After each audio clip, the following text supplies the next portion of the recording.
Priyanka Chaturvedi ji, Srimati Priyanka Chaturvedi, 3 minutes. No, it's not going on record. There are 105, more than 105 speakers. Time is allocated and mentioned here. I have to follow that. No, Priyanka ji, 3 minutes. Not going on record. Not going on record. Priyanka ji, आप बोलिए। सबसे पहले तो मैं आपका आभार व्यक्त करना चाहूँगी कि आपने मुझे बोलने का मौका दिया। समय कम है और समय मुझे कम दिया गया है, तो मैं बस यही कहूँगी। सबसे पहले तो राष्ट्रपति का जो अभिभाषण हुआ वो लोकसभा चुनाव के बाद ये पहला अभिभाषण था, तो मैं कहूँगी जो जनता ने लोकसभा से एक बड़ा संदेश भेजा है वो सराहनीय है और हमारी प्रजातंत्र की एक बड़ी जीत दिखाता है। सर, एक और संदेश ये चुनाव ने भेजा है। भगवान श्री राम कौशल्य पुत्र भी माने जाते हैं, भगवान श्री कृष्ण देवकी पुत्र भी कहे जाते हैं।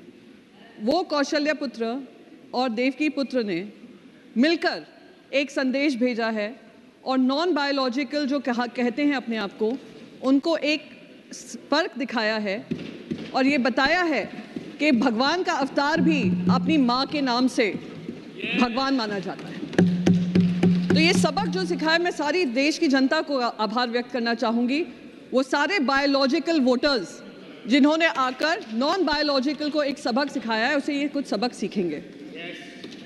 और यही कौशल्य पुत्र और देवकी पुत्र ने उत्तर प्रदेश से लेकर महाराष्ट्र तक, अयोध्या से लेकर नासिक तक भारतीय जनता पार्टी को हराया है। तो मैं उन सभी लोगों का आभार व्यक्त करना चाहूँगी। एक और चीज़ इस इलेक्शन ने हमें संदेश दिया है, देश की जनता को दिया है कि जो अहंकार से चलेगा उसको अहंकार ही खत्म करेगा। और ये जनता का अहंकार था, जनता का मत था, जिन्होंने आज विपक्ष को भी मजबूती से अपने बात रखने का मौका दिया है। पर अभिभाषण में से कहीं भी ऐसा नहीं लगा कि केंद्र सरकार ने किसी तरीके की सबक सीखी है।